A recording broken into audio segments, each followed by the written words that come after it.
Meeting starting. Excuse me. A few announcements. First and foremost, I'd like to introduce to council, the ones we have, our new IT director, Mr. Craig Weller. Craig, stand up and say hello. Yep. So Hi, Craig. Hi, Craig. Craig comes to us from City of Pontiac and many years of experience, so we are looking forward to him to pick up where Kim left off. We will also mention that Kim is still under an independent contract with us, so that as he's needed, he can come in and help Craig. So Craig will talk about later a few big projects he's got coming up, so we'll pose that when it gets there. As far as announcements go, we kick off, Rec Director's not here this evening, so I'll take the liberty of talking about some recreation events coming up. We kick off our summer concert series in the park Wednesday. Unfortunately, it looks like we got 1 to 2 inches of rain coming from the storm from Texas on Tuesday night, Wednesday, so we'll play it by ear, but we will notify via the website, Facebook page, everything by noon if it's going to happen on Wednesday or not. Also on 7/21, we have the concert on the course. That's on Sunday. I believe that's 4 to 7. And so it should be a really good concert. And then the last that I have announcement from Recreation is the city's fishing derby. That will be on Saturday, July 27th at Reflection Pond. What Okay? time? And that starts at 9 a.m. That's 9 to noon. And for everybody watching, if they don't own a fishing pole, they can check one out at the library. We have poles that they can use. And I know, again, this year, the Downriver Bass Association will be helping out. I think they'll be bringing worms and helping the children catch fish, so. Cool. All right. We do have an announcement from Azita, the library. Zita? Hello. How is everyone? Yeah, I just have a couple announcements. I wanted to thank everyone, the patrons, for being very patient with us. Last week we were closed for the new doors. They are in. They're amazing. All the handles are now working. The bathrooms are now accessible, and our meeting room is now accessible. And the kids are very excited to be able to open the door for mom and stroller. So I just want to thank all of the community for being very patient with us during that process. And I just want to let the city know also we have lots of programming still happening all of the month of July. Every day we have programming. It's absolutely free. You pay with it with your millage. So please come in and join us for some of the programming. Some of them do require registration, and we've had questions why. It's because we only can fit so many people in our library per fire code. So if it says register, please do, so we can make sure that we are being safe and we have enough stuff for everyone coming. And just as an update, we've had over 200 people register for our summer reading challenge, kids, teens, and adults, and it's still open. We've extended that date till August 10th because of the closure. So please come and sign up. You win prizes for reading all summer long. We're giving out, we're doing a raffle for a gift card, and every time you read 20, 30 hours, you get prizes. So we're really excited about that. And then I also just want to thank everyone for being so supportive of us and coming out to the library and coming to our events and using it. We're averaging about 140 people a day coming in, which is huge for us, and it's a lot of people, and we want more. So please keep coming. And we are now fully open again, and we're just really excited to be offering a lot this summer, and we hope everyone will take advantage of it. So Thank you, Zita. Also, Ann had some good news today. Ann? Good evening. I just want to let you know that the Michigan Department of Treasury has accepted our deficit elimination plan for the golf course. So that's one good thing we got going. It's good news. It was the first attempt, and they liked it, and they accepted it. So means it met with all of their requirements. So that's a good thing. All right. Well, Your Honor, we'll go through the agenda. Yes, thank you. This evening we have 4 items for discussion. The first, item 2.1, is discuss amending the Code of Ordinances for the City of Riverview by the repeal and readoption of Article 3, Chapter 86, Subpart B, Property Maintenance Building Department. Yes, Your Honor, and Council, we are just adopting this ordinance. Dave will talk a little bit about it, but we are going to be under a more current ordinance of 2021 instead of 2015. So there are some differences, and I think Dave will talk just very quickly on the high points unless you have any. Yeah, this is no different than every building code, mechanical code, plumbing code we have. They come in, we'll be bringing more to you during the year.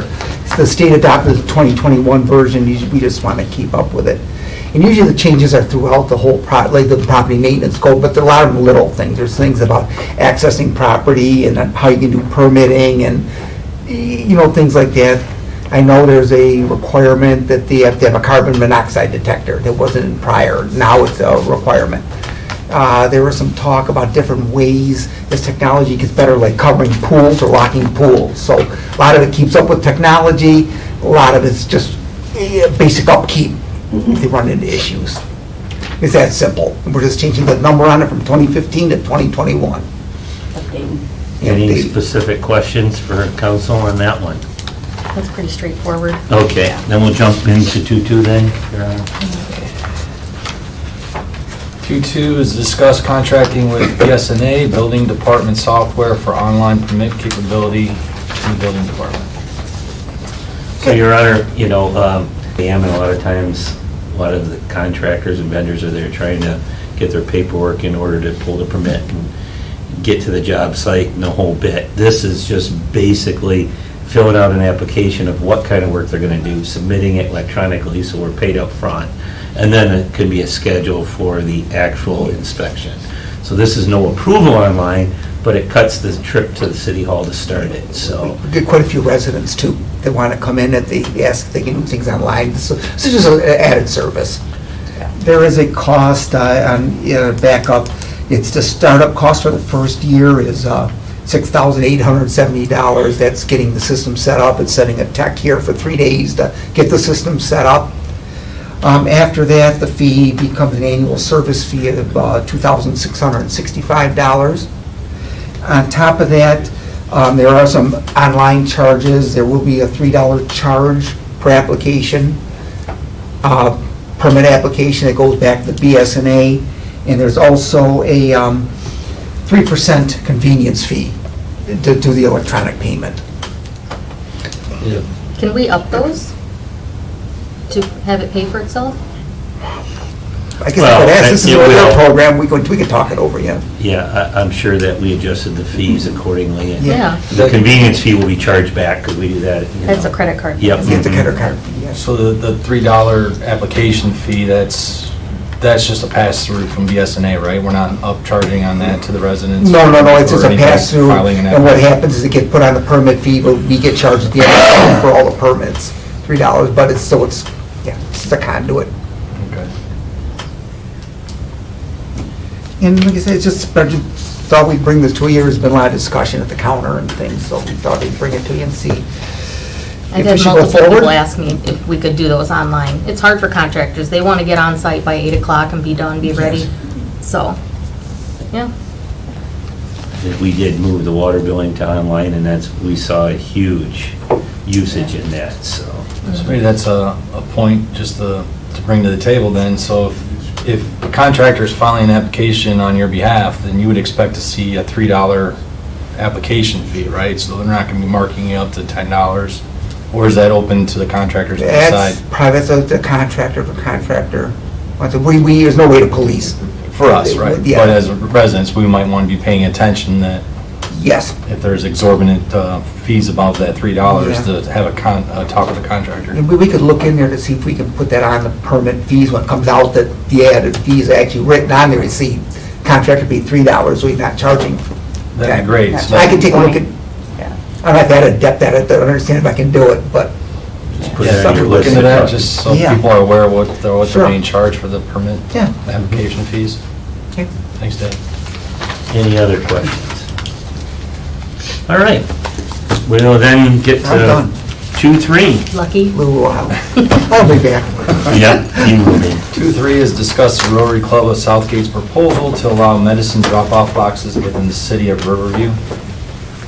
Yes, Your Honor and Council, I know that Mr. Ellis was here previously to kind of pitch the program through Rotary. There was a change in the program, so He just wants to hit the highlights on the new provider or the administrator of the plan. And so I'll let Steve cordially do that with the council. Thank you, Mr. Tobin. Good evening. I'm Steve Ollis. I'm with the Rotary Club of Southgate. If anybody wasn't here for the previous presentation when we passed out the handbooks, I have some extra ones for you. So just let me know and we'll have them for you. I like one. Okay, Thank you. pass me that one too. Yep. Essentially, there were two things that came to light that were concerned to us. One, in the jurisdictions where this ordinance was operating, as you well can imagine, what happens is technology and science moves quickly. So the ordinance was pretty specific, and that meant you have to go in when there's a new technological improvement and change the ordinance every time. So the ordinance has now been stripped down to where it is more directional and lays out the parameters of the program, and then the specifics of the program were moved to the rules and regulations that operate. Therefore, you would be able to change quickly to a new, without having to amend your ordinance every time there is something new that comes out in the scientific area. And what will happen with this program quickly is new technologies will come along. For instance, one of the things that concerns me is that drug disposal now, currently by the DEA, requires incineration. And incineration isn't the best thing for everybody. There are problems with incineration, but it is the only way to safely get these chemicals out of our environment so they don't end up in our drinking water. But we expect with the money that these ordinances will begin to generate from the pharmaceutical companies, that industries will look at this and say, okay, there's an incentive for me to invent a new way to get rid of these products so they don't end up in, without doing it with the effects of incineration. That's just one example we're expecting to see come out of this. So that was one of the reasons. The other reason we put it on hold was the problem, we just didn't know the need in the state of Michigan because we weren't operating here. So we put, in January, we put a central kiosk in the Grosse Pointe Woods Police Department. I set it up with some Rotary clubs up there. They paid for everything. They put it in place. We wanted to do a demonstration and see what kind of need was out there. It has been operating since the end of January continuously, and that kiosk right now is generating, the bottle in the kiosk holds about 16,000 pills. People can throw that much waste into it. We're filling a bottle every 2 weeks up there, steadily. From the day it's open, steadily right on through. They are filling up, and we're moving 2 bottles a month through that program. And this is a small city. Grosse Pointe Woods is not very large, and it was actually kind of shocking to us to see that much of a need that's going on out there. So that seemed to be the other issue that we wanted to get taken care of and show that there's really an overwhelming need to get these chemicals out of our medicine cabinets and to stop them from being flushed down the toilet or thrown into the trash where they end up in our drinking water. Because if you know anything about pharmaceutical chemicals, what we will show you in this book is that they don't go away. They don't dissipate. They just sit in the drinking water until they're absorbed by plant or animal life. And they continue to build up, and that is a huge problem that we want to take care of. The other goal of this program is to get unused pain medication, basically opioid-style medication, out of medicine cabinets if they're not wanted and not being used. Statistics show us that 70% of addicts start by stealing those drugs from friends and relatives. That's how they get going. These drugs sit around. People don't want to really throw them away because they don't know how to get rid of them. Currently, there is a drug disposal box, I think, in your police department, but those are live drugs that go into there. They are not neutralized in any way that our system does, because our system uses an activated charcoal solution that they go into. And once they go into that activated charcoal, they're chemically digested so that they're no longer fit for human consumption. And that's pretty much how our system works, different from the drug take-back program that you currently have.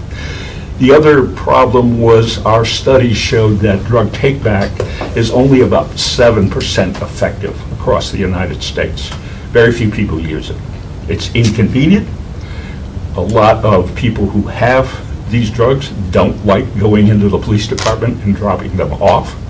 And it creates the additional problem of security, because these are live drugs in that box, and they have a huge street value when you're talking about opioid drugs. And so they have to be secured, and they have to be taken care of, and then they have to be disposed of properly. This system avoids all of that.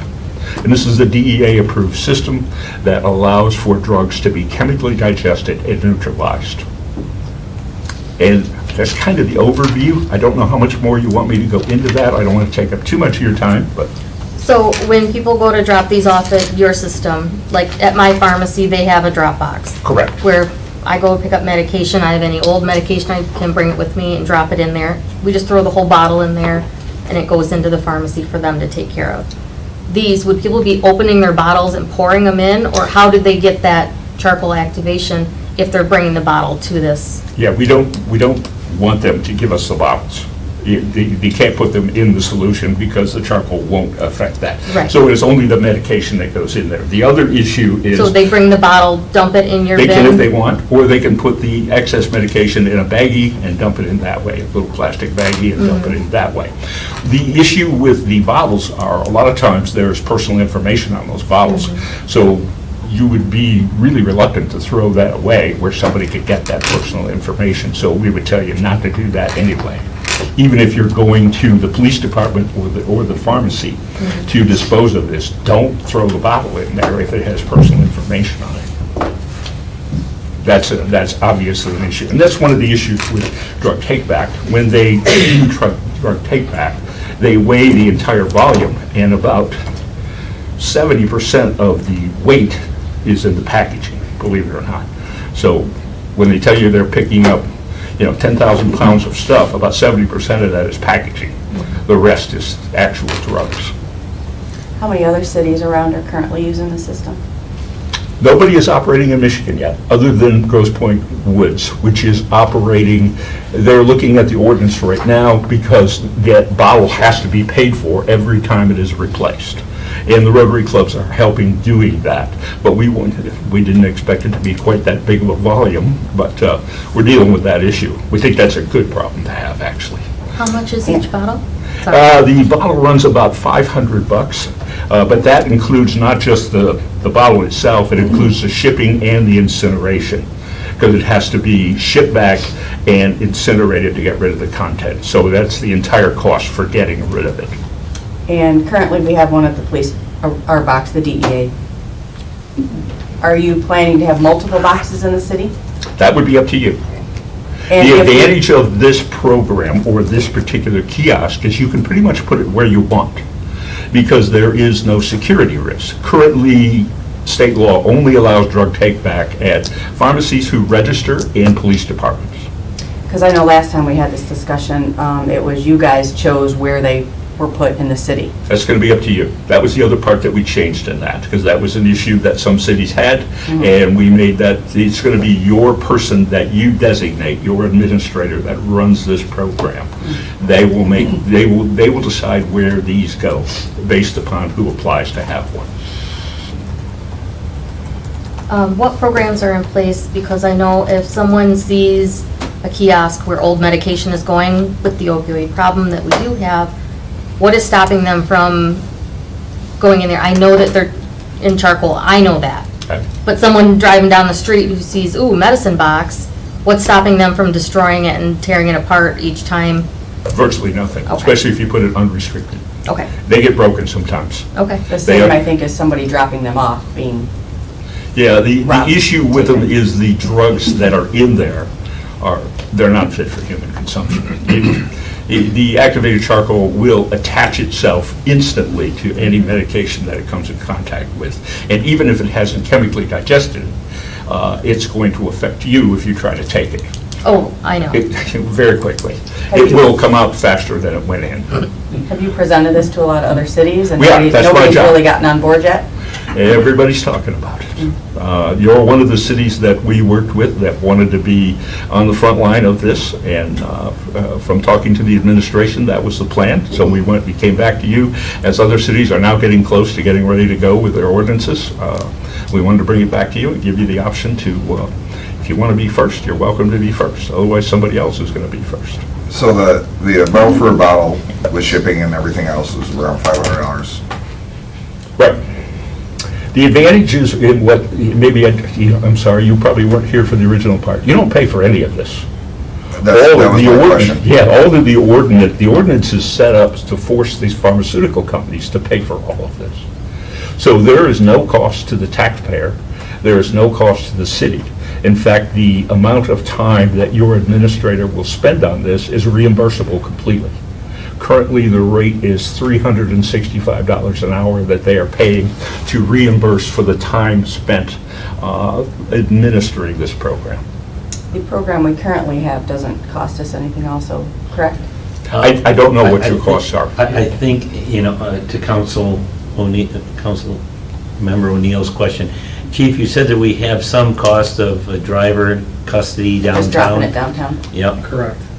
That's only With that- costs, yep. Yeah, just to drive there and back. Yep, got the gas and time to go there, and Yeah, you have security issues with live drugs, always. In the DEA, I don't know if John's aware of the new DEA regulations. They're coming down on the recertification program. They're changing that. They're going to make it more strict. The concern is that these live drugs are getting misplaced, especially the opioids. And so they now don't want them stored. They don't want them left around. They want them immediately separated and destroyed. And that's the new certification program. That's going to cost, and they're not planning to pick up the cost of that. That's a cost you experience if you use drug take back. I believe, I don't know either, that our DEA task force used to be the one that drove it back and forth. Do you know that that's right? It is, they've changed stuff that we have to Yeah. take it to them now. I think they did then too. I don't know, it's been years since we've had people pick it up. I'm only basing it on Melvindale when we used to have them. The I think- DA used to pick them up. I think our DEA field officer took it down there. Probably. which we don't have. Correct. Okay, That's what I'm saying, it Yeah, was yeah. an officer. Yeah, Which okay. is what, yeah. okay, my good point. enough, yeah. And the new Okay. rules are going to require dual personnel. No longer can a single person be able to transport opioid It drugs. used to be The two. risk is just too great. You mentioned the pharmaceutical companies would be Yep. footing the bill. Yeah. Is that approved and enacted, or is this still legislation's being worked on, or are you lobbying with them? Actually, the legislation started in Alameda, California, many, many years ago. They enacted this. The pharmaceutical companies didn't necessarily agree with that. They took them to federal court, they lost. They took them to the Court of Appeals, they lost. They took them to the Supreme Court, they lost. So they are on board with the system, reluctantly. They don't want to pay for it. They will do their best to try to tell you that there are other options, such as drug take-back is much better. We just don't think that it is. The statistics don't show that. They have come in and actually bid on doing this program, which is fine. They may have some new approaches to disposing of this program that we're not even thinking of. We have no problem with that. That's perfectly fine with us. But we want to get these chemicals out of, these unused, unwanted chemicals, out of medicine cabinets, and we want to get them out of ending up in our drinking water. That's the goal. How we get that done? Is that national legislation or just specific to California? That was the Ninth Circuit in California that adjudicated that. In the Sixth Circuit that we are in, the only state that has it right now is Kentucky in the Sixth Circuit. They have it. They have this legislation on board, and it has been operating for a number of years. The pharmaceutical companies have not taken the position that they are going back to court on it. They're taking a different PR position, which is, we'd like you to do something different, and if we can't get you to do something different, then we want to bid on the program, because we're going to pay for it, then we want to pay our companies to do the work. And that's been their position on it. So if I'm understanding, then in the state of Michigan, they would have no recourse for implementing this program and paying for the collection. disposal, incineration.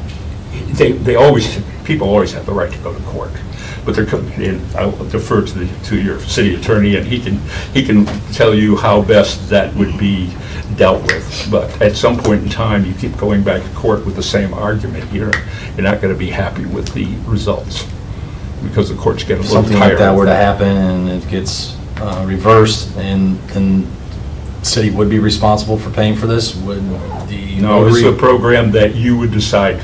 So we could cancel the program, or Exactly. the Rotary would step up and find a way of paying for it? Exactly. We'd come up with a different way if we could come up with a different way to do it. That's the key. Our program is, we're not looking for Rotary clubs to pay for this, we're not looking for taxpayers to pay for this, we're looking for the pharmaceutical companies to do what we call producer responsibility, which is common in the industry. There are producer responsibility laws everywhere. When you put a product out there, you are responsible for what it does to humans and what it does to the environment, and you are responsible for the cost of that. That's why you are receiving opioid settlement funds. They will put out a lot of opioid drugs that did a lot of harm to a lot of people, and they're paying for that now. And they learn their lesson rather quickly. Don't do that. Clean up what's your mess. I guess you already answered this question, but I just want to be clear on it. So we would have an administrator that decides on where the kiosks are placed. That would be your employee. You would direct somebody in your city would be the administrator. Now, the administrator is really just going to oversee the program. You are going to hire a company to conduct the program for you like you would any other outsourced product. Your trash collection, whatever you do for outsourcing, your administrator is going to oversee that company's performance and report back to you. And if you're not happy with them, you're going to get another company to do it. So I think the concerns I'm hearing is somebody, if one of these are placed in the public where, somebody's approaching there with a baggie of pills to put in there, that they could be robbed or, whatever. Sure. Physically harmed or whatever, so. I That's guess the always point a would be is concern. controlling the places where it's put so that they're monitored and secured rather than, And the other aspect of the Outside post program office or that I something. didn't spend any time talking about is not just the central kiosk. There also is a home bottle program that goes along with it. So this is what will go to every household. And in here is a smaller version of the central kiosk. This is a small container. It will hold approximately 60 pills, roughly. It has activated charcoal in it. Every homeowner can get one of these. They can put their medication in there. There is a self-addressed prepaid envelope that they mail it back, and when it comes back, they get another one. And so they don't have to even leave their house if they don't want to. One of the new studies we put in your book, and that wasn't in the old book, but the new study shows there was a California study on, they sent home bottles home with opioid drugs, and what they ended up doing was about 95% of the people used them and returned them, which is much better than the 7% that we're seeing with drug take-back. So it's very effective because you make it incredibly convenient for people to use and at no cost to them. I guess my last question would be then, it sounds like the need for this is it's finding its way into our water, which we all know that. I mean, there's high levels of barbiturates and other things, even in fish that catch out in the river because it's making way out into the food chain. But, so you're seeing the need of this program in Riverview is because what we currently have at the police station is people are afraid to approach and bring their pills for disposal at the police department? It's just Is it that, a it's high the number of people? inconvenience, it's just inconvenient to do. But it's 24/7, right? I mean, Exactly, but we know from our studies across the US that less than 7% of the population uses it. What would make this box more convenient? Well, these would go to everybody. No, I'm- And the kiosk would go where you think it would be convenient. For instance, two of the key places that we see ask for these are churches and senior centers. And now clinics, because one of the issues with clinics are, they have a lot of excess medication. There's hospitals and clinics. You don't have a hospital here, but I'm sure you have some clinics here. And the excess medication, they are responsible for it. They have to get rid of this stuff. And flushing it down the toilet is not the way to go with it. We want to get them into a disposal system that works. It's currently costing hospitals a lot of money to get rid of their excess medication. This system would take that cost off them. For me personally, if I had to, I don't find a church more convenient than a police department Sure. or a clinic or whatever. A box is a box. Whether you, that, I don't think it matters. It's a matter of if they're going to do it or they're not going to do it, right? I think of convenience. It probably, the issue with the police departments is more with people who are, who have criminal experience in the past or who are addicts. So they'll go to a church instead? They are not, well, they tend to go to church more than they go to police departments, let's put it that way. But we're seeing a lot of that being asked for. That's going to be up to you where you decide to place them. I agree with you. I think security is always an issue. We don't want somebody being robbed. So you don't necessarily want to put this on a street corner somewhere. That isn't what we're asking you to do, and I don't think you should do something like that. You're going to put them in a relatively secure location inside somewhere that's public, where it would be very hard for somebody to do that kind of stuff. How many would you see for the city the size of Riverview? That's going to be up to you. You're going to decide. I can tell you what we see in Grosse Pointe Woods. One kiosk is not enough. What's their population? They're 4 square miles. I already looked it up. I think they're What is small. it? 4 square miles. Just Yeah, like, they're very tiny. so where are we going? Yeah. Yeah, they would be, it's surprising to us. We were not expecting that kind of volume either. Okay. Any questions? Okay, I have some extra books I can leave for you if somebody would Yeah. like Can I them. have one of the updated ones, Yep. please? Sure. Thank you. And most of the information is still the same. Randy, I did send you the ordinance, I Yes. emailed it to you, so you have it, so you can review it. Okay. Oh, one last thing. If we choose, we want to try it for 1 year, see if there is a need for it. It's up to Is you. there any problem with being like, okay, this didn't work, no one's using it, it's not for us? What happens in that instance? Well, the issue is going to be how you would, if you don't enact the ordinance, there's no way to pay for it without paying for it, either yourselves or getting someone else to do it.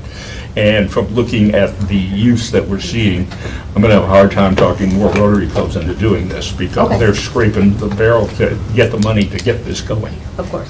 And I know the police chief up there, I can connect you up to him if you'd like to Yeah. hear what he has to say. John will tell you that they are using some of their opioid settlement money also because they can't get enough of these containers out of the Rotary clubs. So theirs is in a police station, you It's said? right in the police lobby, right where the drug take box was. And that's where ours is now? Right. So would this just swap one out for the other? That's what he chose to do. I don't know that that's what you'll choose to do, because you could keep both programs if you choose to do so. The issue with the other program is those are live drugs, and you have a security issue with that, and you have to still get them transported. This gets them in a container where they are easily shipped right back to where they are incinerated. But they're not noticing any problems with people coming in and dropping stuff off at the police department? No, if Okay. anything, it's, they're filling the containers up so fast that the people are saying. I would "Hey." think people would feel safer No. in that instance, Yeah, so. they seem to be fine coming in to do that. It's just surprising to us. They've had a drug take-back box for years. Why weren't they getting that kind of volume before? Yeah, Oh. interesting. With the next step, Jeff, then, so there would be an ordinance Yeah. that would come before us Yep. to vote on? Mm-hmm. And I guess the question maybe that Rita was asking then, that like any ordinance that could be down the road repealed or...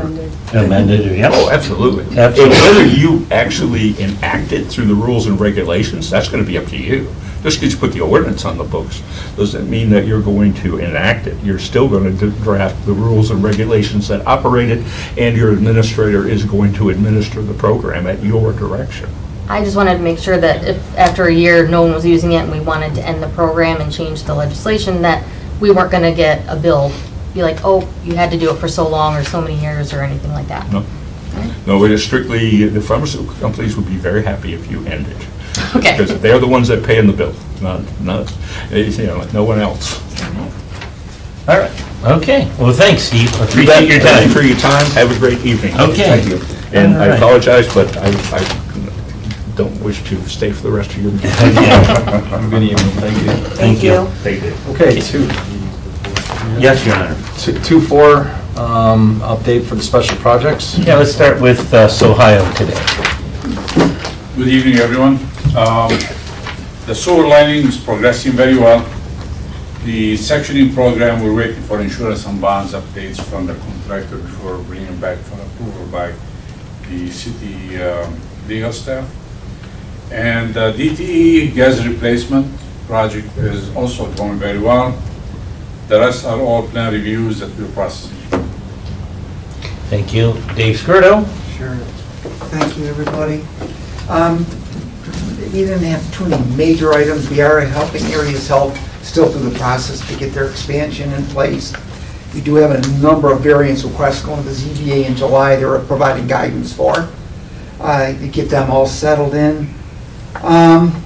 We did have the, Wayne County's got a new business development manager. He did come down and meet with us 2 or 3 weeks ago. We provided him all the information we had on the city and just take back and digest and see what he can do to help us out. Is there a follow-up set for that discussion? No. So you No, I can't. provide the documents and he'll just return? Yes, to you? when you're ready, come on back, we'll sit down with you. But we spent a good hour with him walking through the entire city, so. Great. Kevin, you want to fill in for Jennifer, since Jennifer's not here today? Yeah, evening. The only thing we have going on is that we are grading the east slope and preparing for seeding this fall. Okay, thank you. All right. Okay, and is there any other business from council? Anybody? Because if not, I have a couple items. Go ahead. Okay. After some discussions with people in the Riverview Community Neighborhood Watch, they brought up an idea, and since we have at least the police chief, I don't see the fire chief here maybe, and also Jeff running past you, is their thoughts and concerns, as there always is, about fireworks being lit off in public easements, in the street, and parks, and things such as that.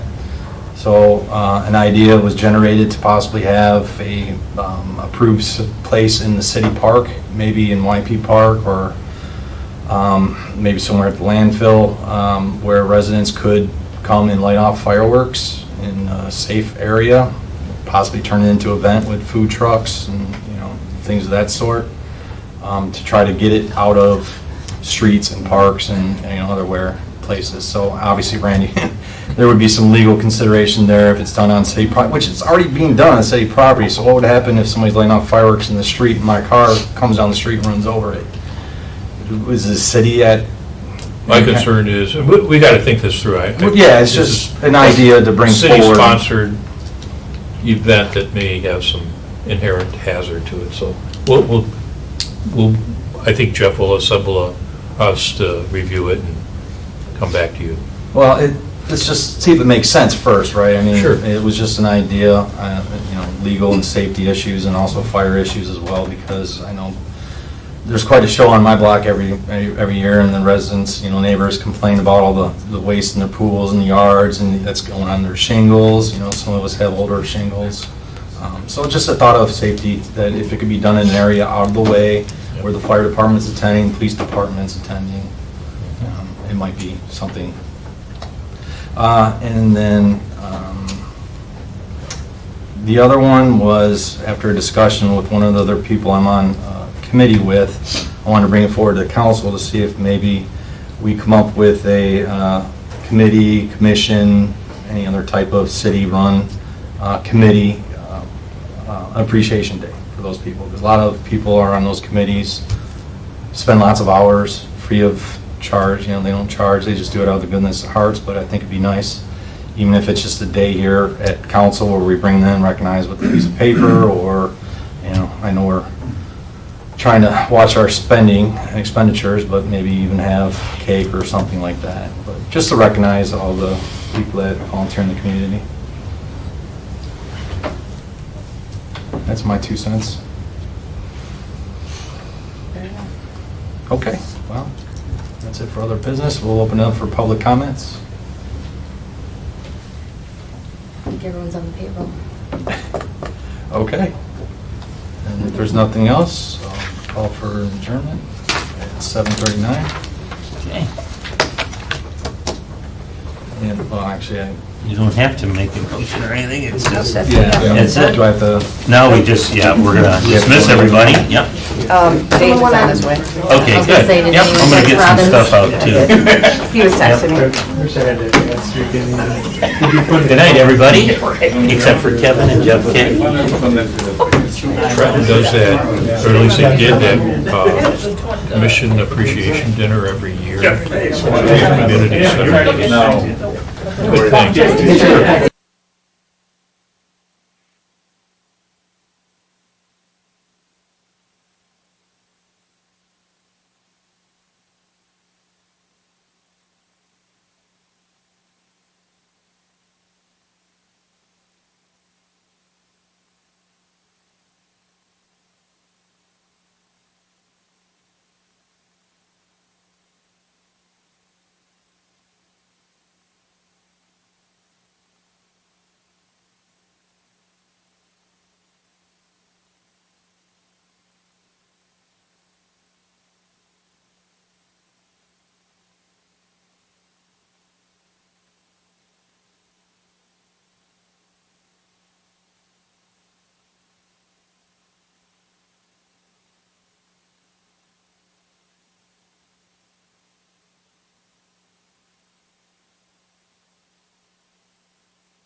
call, please.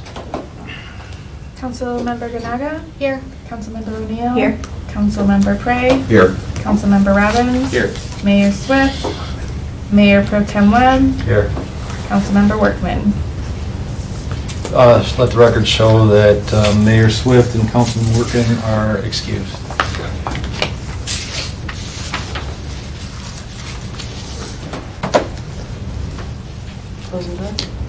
We have public comments now. Okay, yeah, roll call, oh, sorry. Public comments. Anybody like to make a comment at this time?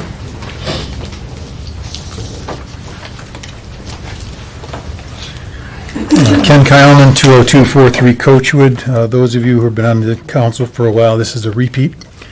The agenda for today's city council special meeting includes an item to adjourn into closed session for the purpose of discussion of written legal opinion with the city attorney. The Michigan Open Meetings Act lists 12 permissible purposes for meeting in closed session, and my understanding is that the council's policy number 1 states that to convene into a closed session, a motion shall be made stating the purposes for convening into closed session as set forth in MCL Section 15.268. This is where those 12 permissible purposes are listed. As I have requested before, may I once again request that the agenda item calling for the council to meet in closed session clearly indicate which of the permissible purposes authorize the closed session. And may I also request that the minutes clearly record that same permissible purpose.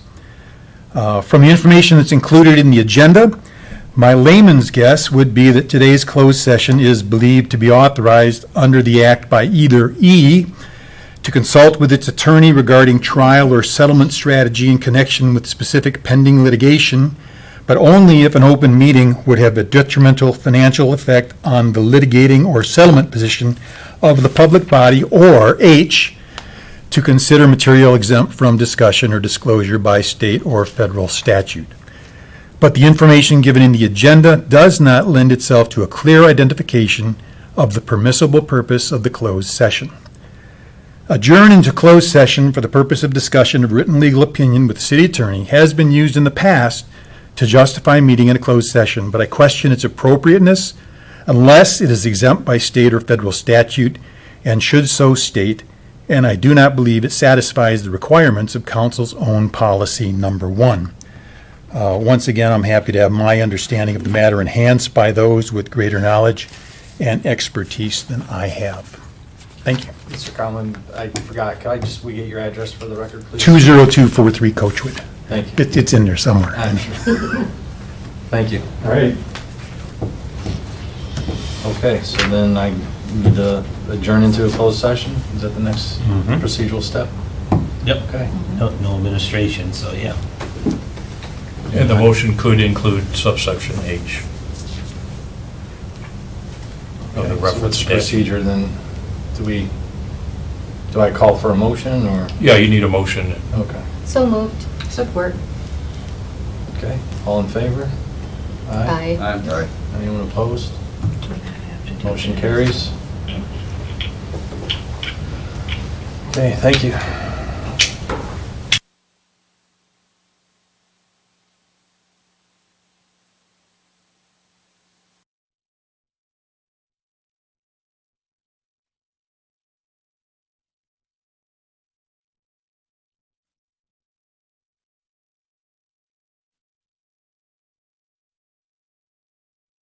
Yeah.